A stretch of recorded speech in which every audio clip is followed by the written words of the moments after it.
Service in Sterling, Virginia has issued a special marine warning for Chesapeake Bay from Pools Island to Sandy Point, Maryland, Chesapeake Bay north of Pools Island, Maryland, Patapsco River including Baltimore Harbor, until 4 p.m. At 3:14 p.m., a strong thunderstorm was located over Back River, moving northeast at 5 knots. Hazard, wind gusts 34 knots or greater. Source, radar indicated. Impact, boaters and small craft could be thrown overboard by suddenly higher winds and waves capsizing their vessel.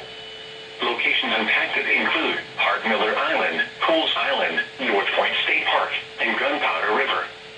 Move to safe harbor immediately as gusty winds and high waves are expected.